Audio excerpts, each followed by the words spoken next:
প্রিয় দর্শকবৃন্দ, আজ আমাদের ক্লাসে দশম শ্রেণীর নদীর বিদ্রোহ পাঠ্যাংশটি নিয়ে আমরা আলোচনা শুরু করব। দশম শ্রেণীর সাহিত্য সঞ্চয়নের অন্তর্গত সপ্তম পাঠের পাঠ্যাংশ হল নদীর বিদ্রোহ। যে নদীর বিদ্রোহের ভাবমূল বিজ্ঞান, প্রযুক্তি ও মানবতা, অর্থাৎ গল্পের বিষয়বস্তুতে কোন বিষয়টিকে জোর দেওয়া হয়েছে সেটা নিশ্চয়ই বুঝতে পারছো। মানিক বন্দ্যোপাধ্যায়ের রচিত গল্পটি আজ আমাদের আলোচ্য। শুরুতেই আমরা মানিক বন্দ্যোপাধ্যায় সম্পর্কে সংক্ষিপ্ত পর্ব সেরে নেব। বাংলা সাহিত্যে বন্দ্যোপাধ্যায় ত্রয়ীর অন্যতম হলেন মানিক বন্দ্যোপাধ্যায়। অর্থাৎ তিনজন বন্দ্যোপাধ্যায় বাংলা সাহিত্যে অবস্থান করছেন সাহিত্যের একটা বিশেষ সময় পর্বে। বিভূতিভূষণ বন্দ্যোপাধ্যায়, তারাশঙ্কর বন্দ্যোপাধ্যায় এবং মানিক বন্দ্যোপাধ্যায়। 1908 খ্রিস্টাব্দে সাঁওতাল পরগনার দুমকায় তার জন্ম। যদিও তার আদি নিবাস বর্তমান বাংলাদেশের অন্তর্গত ঢাকা জেলার বিক্রমপুর গ্রামে। প্রকৃত নাম প্রবোধ কুমার বন্দ্যোপাধ্যায়। সাহিত্য রচনা করেছেন তিনি মানিক নামে। আসলে মানিক ছিল তার ডাক নাম। কলকাতার প্রেসিডেন্সি কলেজে অঙ্কে অনার্স নিয়ে পড়ার সময় তার প্রথম গল্প অতসী মামি বিচিত্রা পত্রিকায় প্রকাশিত হয় 1928 খ্রিস্টাব্দে। এরপরই এই সাহিত্যকে নিয়ে পরিবারের সঙ্গে লেখকের দ্বন্দ্ব বাঁধে এবং তিনি সাহিত্যকেই তার পেশা হিসেবে তুলে নেন, প্রথাগত বিজ্ঞান বিভাগের পড়া ছেড়ে। 21 বছর বয়সে তার প্রথম উপন্যাস দিবারাত্রির কাব্য রচনা করেন। অত্যন্ত জনপ্রিয় একটি উপন্যাস, মাত্র 21 বছর বয়সে তিনি রচনা করেছিলেন। যদিও তার প্রথম উপন্যাস জননী আরও খানিক পরে 1935 সালে প্রকাশিত হয়। তার লেখা গল্পগ্রন্থগুলির মধ্যে রয়েছে অতসী মামি ও অন্যান্য গল্প, প্রাগৈতিহাসিক, মিহি ও মোটা কাহিনী, সরীসৃপ, বউ, সমুদ্রের স্বাদ, ভেজাল, হলুদ পোড়া, আজকাল পরশুর গল্প, পরিস্থিতি, ছোট বড়, মাটির মাসুল, ছোট বকুলপুরের যাত্রী, ফেরিওয়ালা, লাজুকলতা প্রভৃতি। পুতুল নাচের ইতিকথা এবং পদ্মা নদীর মাঝি হল তার রচিত উপন্যাসগুলির মধ্যে সবচেয়ে সমাদৃত। লেখকের কথা তার লেখা প্রবন্ধের একটি উল্লেখযোগ্য সংকলন, অর্থাৎ তিনি প্রবন্ধ লিখেছেন। অনূন্য 40টি উপন্যাস এবং প্রায় 226টির মতো ছোট গল্পের রচয়িতা মানিক বন্দ্যোপাধ্যায়। 1956 সালে তিনি প্রয়াত হন। এই বন্দ্যোপাধ্যায় ত্রয়ীর অন্যতম মানিক শেষ জীবনে কমিউনিস্ট মতাদর্শে অনুপ্রাণিত হয়ে সাহিত্যে সেই ভাবধারার প্রচলন ঘটান। যদিও পূর্বে তার সাহিত্যে ফ্রয়েডীয় লিবিয় তত্ত্বের বেশ প্রকাশ লক্ষ্য করা যাক। আজ আমরা তার যে গল্পটি পড়ব, নদীর বিদ্রোহ, এটি তার সরীসৃপ গল্পগ্রন্থ থেকে সংকলিত, যেটি বিচিত্রা পত্রিকায় 1345 বঙ্গাব্দে প্রকাশিত হয়। সালটা সহজেই মনে থাকবে, শুধু এক সংখ্যাটা মনে রেখে 3, 4, 5, 1345 বঙ্গাব্দে বিচিত্রা পত্রিকায় প্রকাশিত হয়। এবার আসি আমাদের মূল গল্পের বিষয়টিতে, তারপর আমরা গল্পটির পাঠে প্রবেশ করব। নদীর বিদ্রোহ মূল গ্রন্থ সরীসৃপ। লেখক বন্দ্যোপাধ্যায় ত্রয়ীর অন্যতম মানিক বন্দ্যোপাধ্যায়। বন্দ্যোপাধ্যায় বানান লেখার সময় আবারও বলবো, দন্তনয় দয় জফলা ও কাট্টি দিতে তোমরা ভুলো না। এখানের মূল বিষয় হচ্ছে নদী এবং ব্রিজ। আর এই দুই বিষয়ের দ্বন্দ্ব যেটি আমার এখানে বনাম ভার্সাস বলি যাতে, তাদের মধ্যকার দ্বন্দ্বকে অবলোকন করছেন, যার চোখ দিয়ে এই দ্বন্দ্বকে তুলে ধরা হচ্ছে, সে আমাদের এই গল্পের নায়ক নদের চাঁদ। নদের চাঁদ এটি যেন মনমোহন সিংহ গীতিকা, আমাদের যে প্রাচীন সাহিত্য আছে সেখান থেকে তুলে নেওয়া কোনো নায়ক চরিত্র নয়। এই নদের চাঁদ নামটিকে যদি আমরা ভালো করে লক্ষ্য করি, নদ কথার অর্থও কিন্তু নদী, আর চাঁদ এখানে শ্রেষ্ঠ, অর্থাৎ তার নামের মধ্যেও একটা প্রকৃতি গন্ধ আছে। নদী, চাঁদ এগুলো প্রকৃতির গন্ধ। বিষয়টাকে ভালো করে যতক্ষণ না বুঝছি ততক্ষণ এই ছোট্ট আপাত অর্থে 2 পৃষ্ঠার একটা গল্পের মধ্যে কি তত্ত্ব প্রকাশ করলেন আমাদের এত বড় একজন সাহিত্যিক, সেটা আমাকে বুঝতে হবে। নদী যেটা হচ্ছে প্রকৃতির অংশ, আর ব্রিজ, রং করা নতুন ব্রিজ যার কথা উল্লেখ করা হয়েছে, রেল ব্রিজ, সেটি হচ্ছে যন্ত্র সভ্যতার প্রতীক। তো মানুষ তার নিজের স্বার্থে বিজ্ঞানকে ব্যবহার করে যন্ত্র সভ্যতাকে ক্রমাগত উন্নত করছে, যার ফলে প্রকৃতি বিপদে পড়ছে, যেটা আমরা রবীন্দ্রনাথের মুক্তধারা নাটকে লক্ষ্য করেছিলাম। সেই বাঁধ ভাঙার জন্য কি আকুল প্রয়াস, এখানে সেই জিনিসটি লক্ষ্য করব। তাই মূল চরিত্র কেবলমাত্র নদের চাঁদ হলেও এখানে প্রকৃতির তরফ থেকে নদী এবং বিজ্ঞানের তরফ থেকে ব্রিজকে আমরা আলাদা করে রাখতে পারি না। তারাও যেন এই গল্পের একটা অঙ্গাঙ্গী চরিত্র হয়ে উঠে এসছে।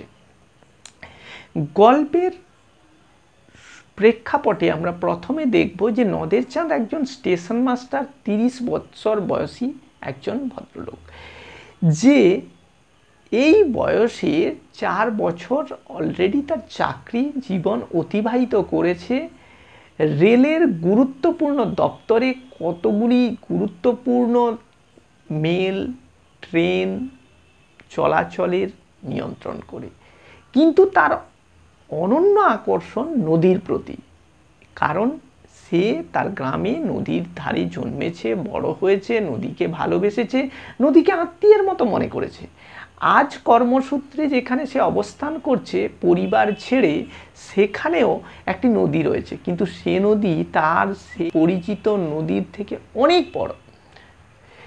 এই নদীকে সে নিয়মিত দেখতে যায়, কিন্তু 5 দিন অবিশ্রান্ত বর্ষণের পর নদীর কাছে গিয়ে সে চমকে যায়। সেই নদী যা সেই দেবতার গ্রাস কবিতার মতো, খল জল ছল ভরা তুলি লক্ষ ফনা, ফুঁসিছে গর্জিছে নিত্য করিছে কামনা।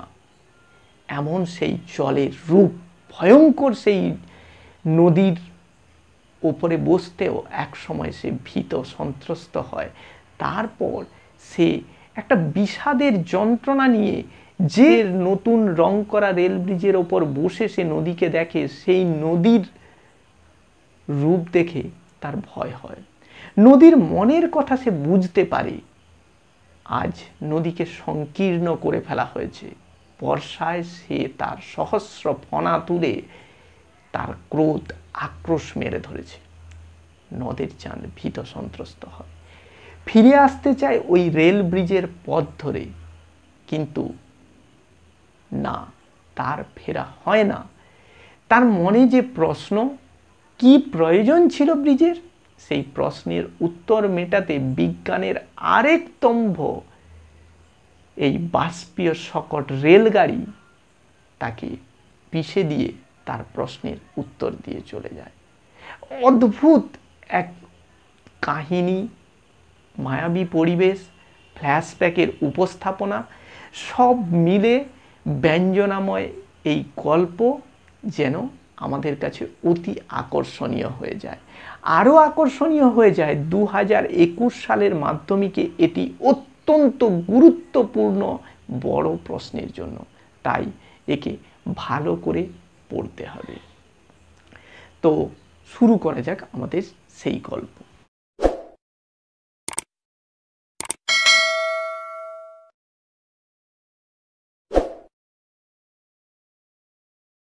নদীর বিদ্রোহ, মানিক বন্দ্যোপাধ্যায়। 4:45 প্যাসেঞ্জার ট্রেনটিকে রওনা করাইয়া দিয়া নদের চাঁদ নতুন সহকারীকে ডাকিয়া বলিল, আমি চললাম হে 4:45, সময়টা মনে রাখতে হবে, 4:45 PM, বিকেল। এখানে 4:45 বললেও উল্টো দিক থেকে কোনো অসুবিধা হয় না। তো প্যাসেঞ্জার ট্রেন অর্থাৎ ট্রেনের সেই বিশেষ বিভাগ যেগুলি লোকাল ট্রেনের মতোই আচরণ করে, তাকে রওনা করিয়ে দিয়ে অর্থাৎ পাস করিয়ে দিয়ে নতুন সহকারীকে, তার সঙ্গে যে সহকর্মী রয়েছে সেই সহকর্মীটিকে ডেকে বলল যে আমি চললাম হে। নতুন সহকারী একবার মেঘাচ্ছন্ন আকাশের দিকে চাহিয়া বলিল আজ্ঞে হাঁ। যে নতুন সহকারীটি সে অত্যন্ত অনুগত, নতুন এসছে বলেই হয়তো মেঘাচ্ছন্ন, মেঘ দ্বারা আচ্ছন্ন, তারা দিয়া কর্তৃক অর্থাৎ করণ তৎপুরুষ সমাস, বুঝতেই পারছো। মেঘে ঢাকা আকাশের দিকে চেয়ে বলল ঠিক আছে আগে হাঁ। নদের চাঁদ বলিল আর বৃষ্টি হবে না, কি বলো? নতুন সহকারী একবার জলে জলময় পৃথিবীর দিকে চাহিয়া বলিল আগে না, অর্থাৎ সেও নদের চাঁদের সঙ্গে সম্মতি দিয়ে বলে দিল জলে জলময় পৃথিবী অর্থাৎ পুরোটাই জলে ঢাকা, এত বৃষ্টি হয়েছে, এই বৃষ্টি বেশ কয়েকদিন ধরে চলছে। নদের চাঁদ লাইন ধরিয়া 1 মাইল দূরে নদীর উপরকার ব্রিজের দিকে হাঁটিতে লাগিল। তাহলে নদের চাঁদ যেখানে থাকে তার বাসা অর্থাৎ স্টেশন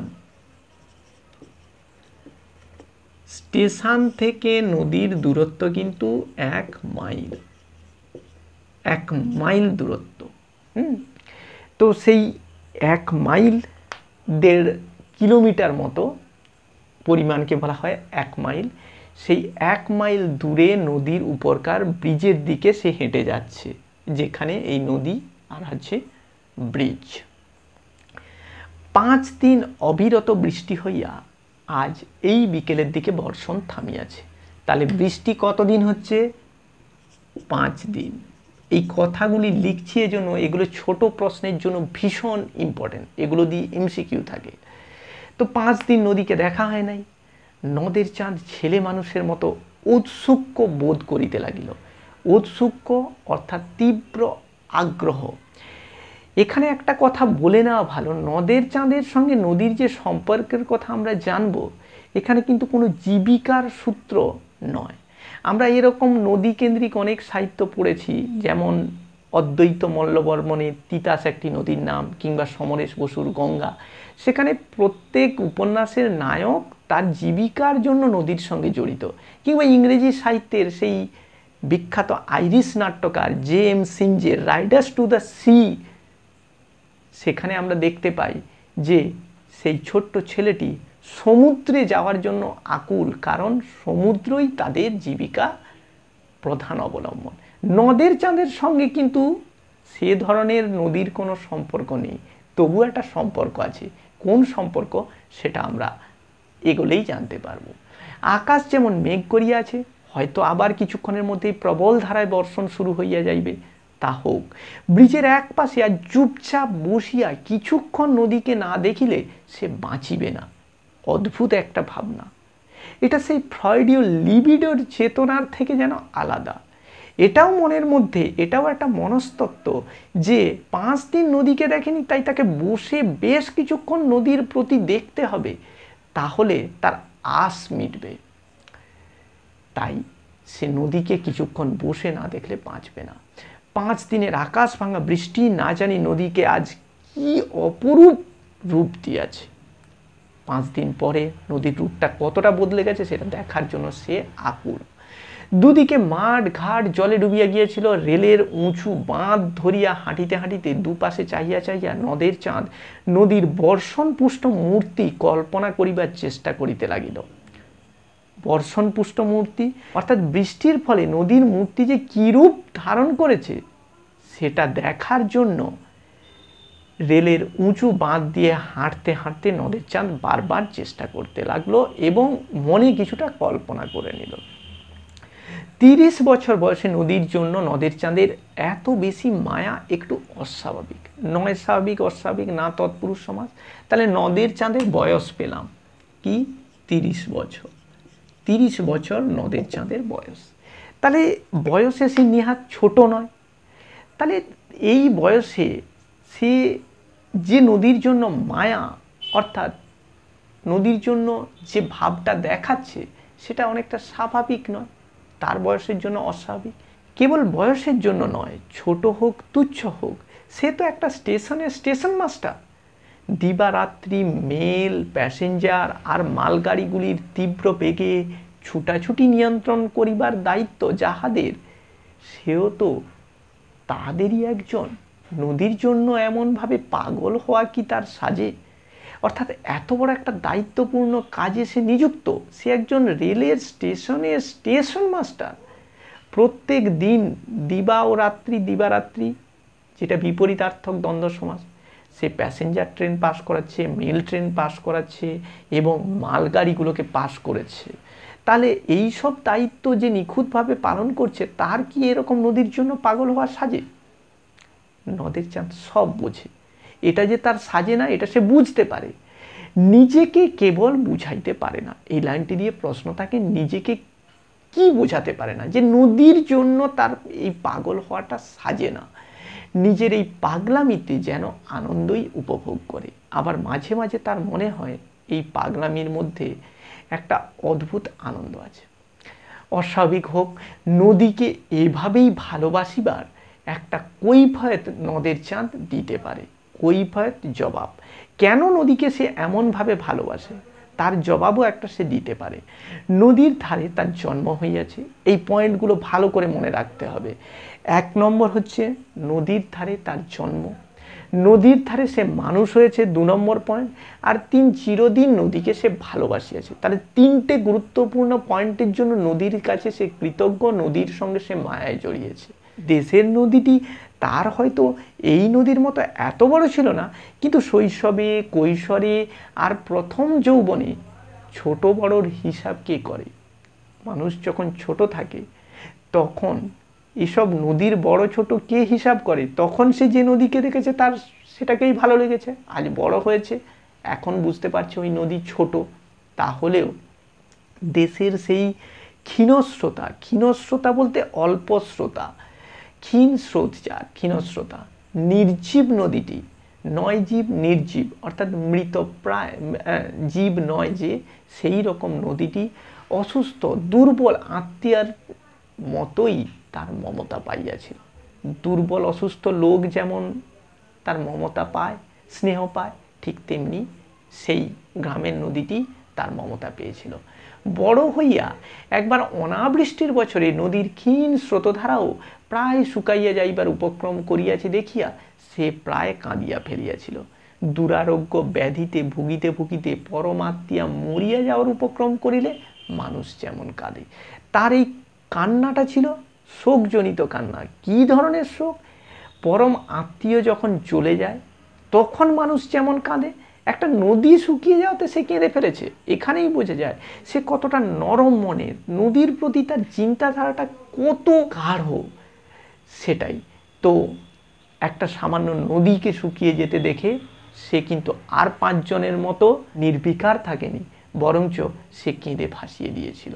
তাহলে এই নদের চাঁদ সে অবশ্যই নদীর জন্য পাগল হবে, এটা আমাদের বুঝতে কোনো বাকি থাকে না। ব্রিজের কাছাকাছি আসিয়া প্রথমবার নদীর দিকে দৃষ্টিপাত করিয়াই নদের চাঁদ স্তম্ভিত হইয়া গেল। স্তম্ভিত হওয়া, থমকে গেল। ব্রিজের কাছাকাছি এসে প্রথম যখন নদীর দিকে চোখ পড়ল, 5 দিন আগেও বর্ষার জলে পরিপুষ্ট নদীর পঙ্কিল জলস্রোতে সে চাঞ্চল্য দেখিয়া গিয়াছে, কিন্তু সে চাঞ্চল্য যেন ছিল পরিপূর্ণতার আনন্দের প্রকাশ। 5 দিন আগের নদী আর বর্ষার 5 দিন পরে যে নদী, সেই নদীর মধ্যে বিস্তর ফারাক। 5 দিন আগে সে পঙ্কিল জলস্রোত, পঙ্কযুক্ত ইলক প্রত্যয় করে হচ্ছে পঙ্কিল, অর্থাৎ কর্দমাক্ত জলস্রোতে সে চাঞ্চল্য দেখেছে, অর্থাৎ উপরের জল গড়িয়ে আসছে, এইটুকুন দেখেছে।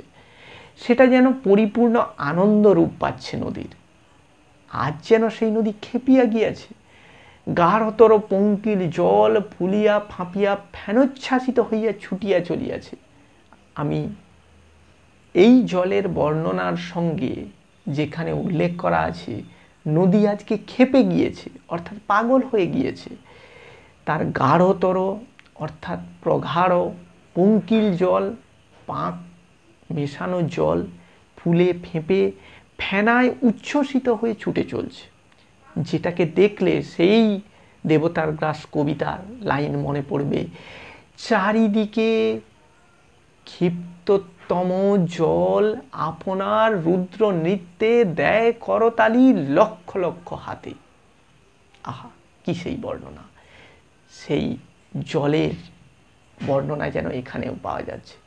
এতক্ষণ নদের চাঁদ এক সংকীর্ণ ক্ষীণস্রোতা নদীর কথা ভাবিতেছিল, মানে যখন রাস্তায় আসছিল, সংকীর্ণ ক্ষীণস্রোতা অল্প স্রোত। তার 4 বছরের চেনা এই নদীর মূর্তিকে তাই যেন আরও বেশি ভয়ঙ্কর, আরও বেশি অপরিচিত মনে হইল। 4 বছর ধরে সেই নদীকে দেখছে। এই সূত্রে আমরা জেনে যাই এখানে সে কাটাচ্ছে 4 বছর। 4 বছর এখানে স্টেশন মাস্টারের দায়িত্ব নিয়ে আছে, এটা আমরা উল্টো দিক থেকে বুঝতে পারি। 4 বছর ধরে সেই নদীকে দেখে এসছে, কিন্তু আজকে তার সেই নদীকে ভয়ঙ্কর মনে হচ্ছে আর অপরিচিত মনে হচ্ছে। ব্রিজের মাঝামাঝি ইট সুরকি আর সিমেন্টের গাঁথা ধারক স্তম্ভের শেষ প্রান্তে বসিয়া সে প্রতিদিন নদীকে দেখে। আজও সে সেইখানে গিয়া বসিল। তাহলে নদের চাঁদ কোথায় গিয়ে বসেছে, এটা একটা ছোট্ট প্রশ্ন। ব্রিজের মাঝামাঝি গিয়ে বসে, যেখানটাতে ইট সুরকি আর সিমেন্টের গাঁথা ধারক স্তম্ভ রয়েছে এবং তার শেষ প্রান্ত অর্থাৎ একেবারে ধারের দিকে, সেখানে গিয়ে বসে দিন দিন প্রতিদিন, এটি হচ্ছে নিত্য সমাস। তো সেখানে গিয়ে বসে। নদীর স্রোত ব্রিজের এই দিকে ধারক স্তম্ভগুলিতে বাধা পাইয়া ফেনিল আবর্ত রচনা করিতেছে। জলের প্রবল স্রোত আসছে এবং সেই স্রোত যখন কোনো ধারক স্তম্ভে বাধা পাচ্ছে তাহলে সেখানে ঘূর্ণি তৈরি করে, সেটাকেই বলা হচ্ছে ফেনিল আবর্ত। এত উঁচুতে জল উঠিয়া আসিয়াছে যে মনে হয় ইচ্ছা করিলে বুঝি হাত বাড়াইয়া স্পর্শ করা যায়। অর্থাৎ নদীর জল কতটা ফুলে ফেঁপে উঠেছে, যেখানে ব্রিজে বসে সেই ধারক স্তম্ভ থেকে হাত বাড়ালে জল স্পর্শ করা যেতে পারে। নদের চাঁদের ভারী আমোদ বোধ হইতে লাগিল, আমোদ আনন্দ, খুব আনন্দ হতে লাগলো এই জল দেখে।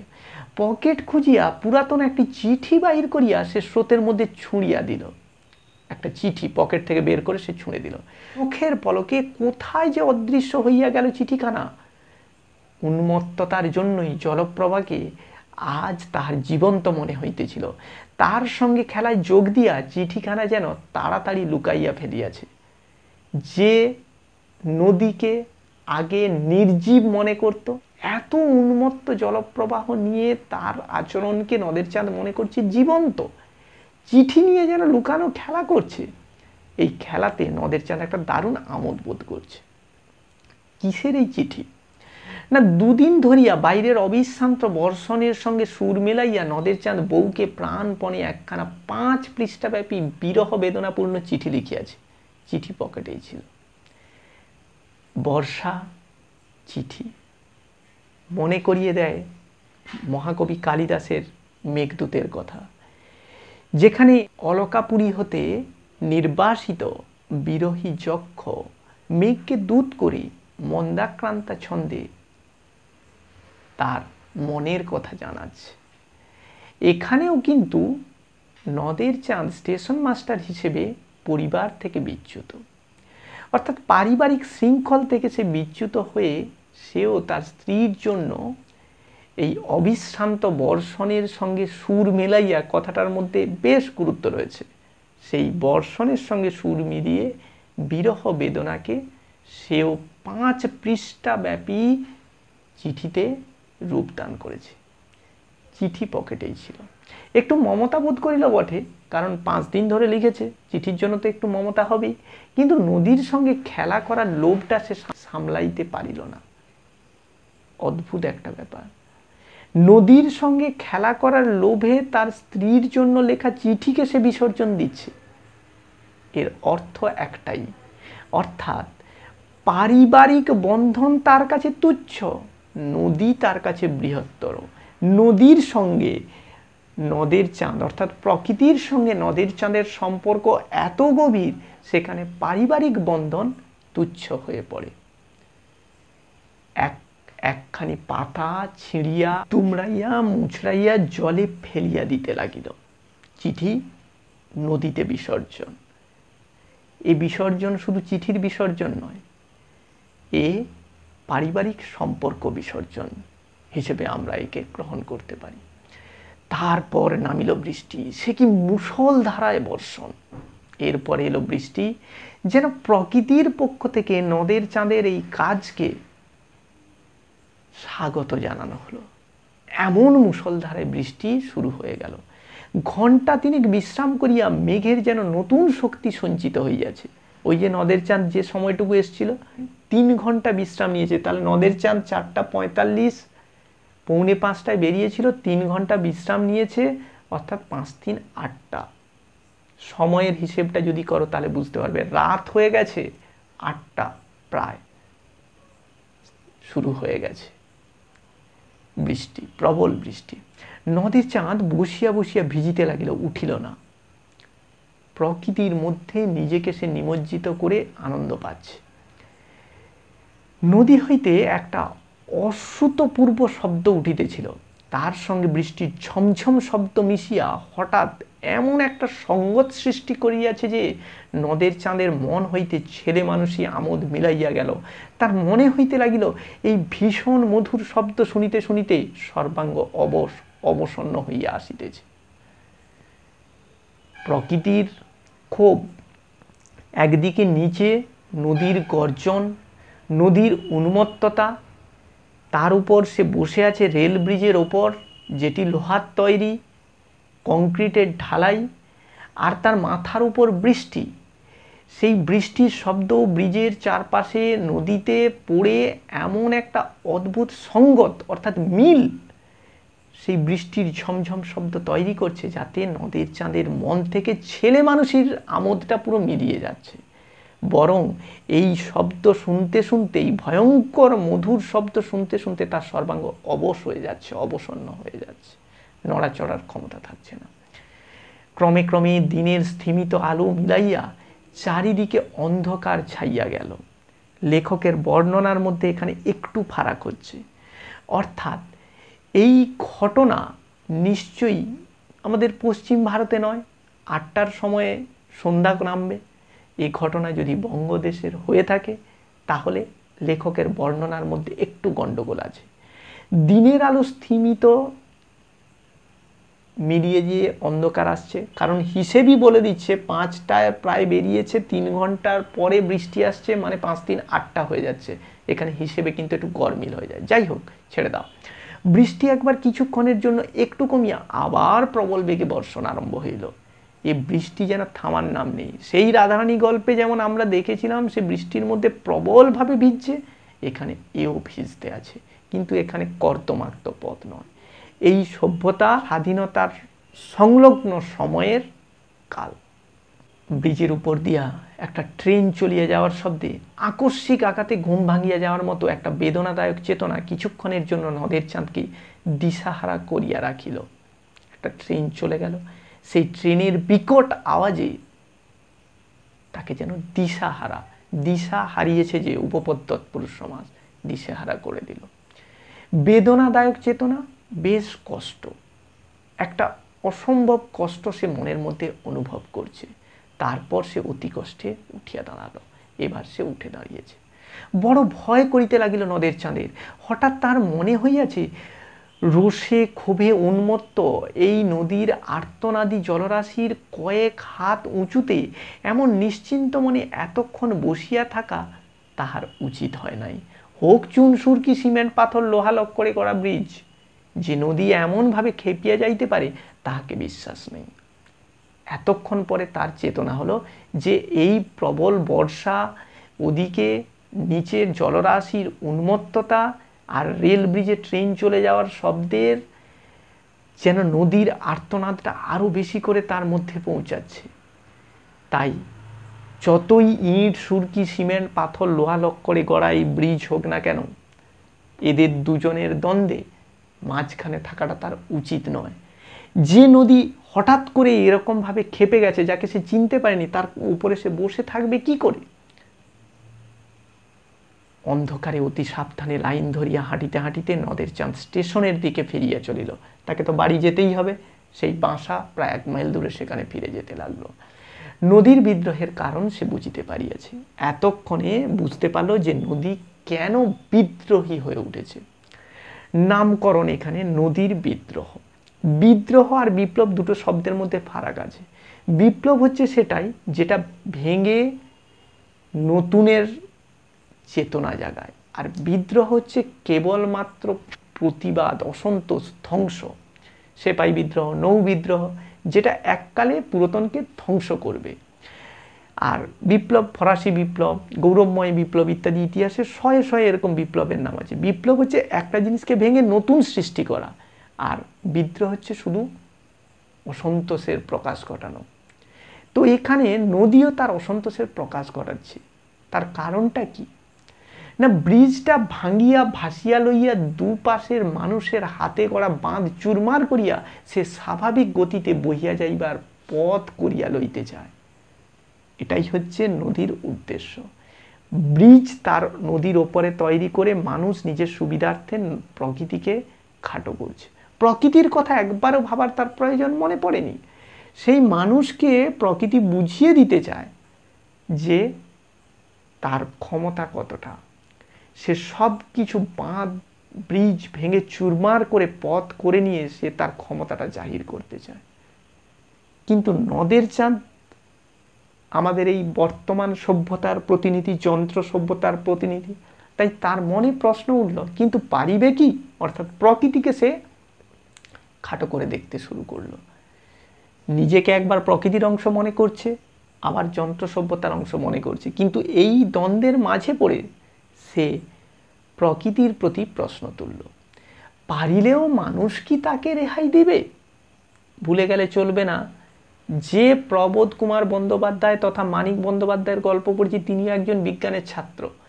তাই যদি ব্রিজকে ভাসিয়েও নিয়ে যায়, তাহলেও কি মানুষ তাকে ছেড়ে দেবে? আজ যে ব্রিজ আর বাঁধ সে ভাঙিয়া ফেলিবে, কাল মানুষ আবার সেই ব্রিজ আর বাঁধ গড়িয়ে তুলিবে। তারপর এই গভীর প্রশস্ত জলপূর্ণ নদীর তার দেশের সেই ক্ষীণস্রোতা নদীতে পরিণত হইতে না জানি মোটে আর কতদিন লাগবে। অর্থাৎ একবার ব্রিজ ভেঙে গেলে সেখানে মানুষ আরও শক্তপোক্ত, আরও কঠিন করে ব্রিজ গড়ে তুলবে, আর তখন তার জলরাশি কিন্তু একদম সেই দেশের ক্ষীণস্রোতা নদীর মতোই হয়ে যাবে। স্টেশনের কাছে নতুন রং করা ব্রিজটির জন্য এতকাল নদের চাঁদ গর্ব অনুভব করিয়াছে। তাহলে কিসের জন্য নদের চাঁদ গর্ব অনুভব করেছে? স্টেশনের কাছে নতুন রং করা ব্রিজের জন্য। আজ তার মনে হইল কি প্রয়োজন ছিল ব্রিজের, অর্থাৎ আবার মনের দোলাচলতায় সে প্রকৃতির পক্ষ অবলম্বন করলো। সে ব্রিজ এর প্রাসঙ্গিকতা নিয়ে প্রশ্ন তুলল। আর যেই যন্ত্র সভ্যতার বিপক্ষে প্রশ্ন তুলবে, তার পরিণতি কি হতে পারে সেটা আমরা জানি। যন্ত্র সভ্যতা কাউকেই রেয়াত করে না, সে তার বিপক্ষকে ভেঙে চুরমার করে দেয়। বোধহয় এই প্রশ্নের জবাব দিবার জন্যই পেছন হইতে 7 নম্বর ডাউন প্যাসেঞ্জার ট্রেনটি নদের চাঁদকে পিষিয়া দিয়া চলিয়া গেল ছোট স্টেশনটির দিকে। নদের চাঁদ 4 বছর যেখানে স্টেশন মাস্টারি করিয়াছে এবং বন্দি নদীকে ভালোবাসিয়াছে। গল্প শেষ। গল্পের শেষে চমক। 7 নম্বর ডাউন প্যাসেঞ্জার, এই সেই ট্রেন যে নদের চাঁদকে পিষে দিয়ে যন্ত্র সভ্যতার দম্ভ ঘোষণা করলো, চিনিয়ে দিল যে কেউ যন্ত্র সভ্যতা বা আধুনিক সভ্যতার বিরুদ্ধে প্রশ্ন করলে তাকে কিভাবে গুঁড়িয়ে দিতে হয়। আর সেই নদের চাঁদ যে কিনা বন্দি নদীকে ভালোবেসেছিল, এই বন্দি শব্দটা খুব তাৎপর্যপূর্ণ। বন্দি আমরা সকলেও বিজ্ঞান বা যন্ত্র সভ্যতায় ধীরে ধীরে বন্দি হয়ে পড়ছি। মুক্ত প্রকৃতি আর আমাদের সামনে নেই।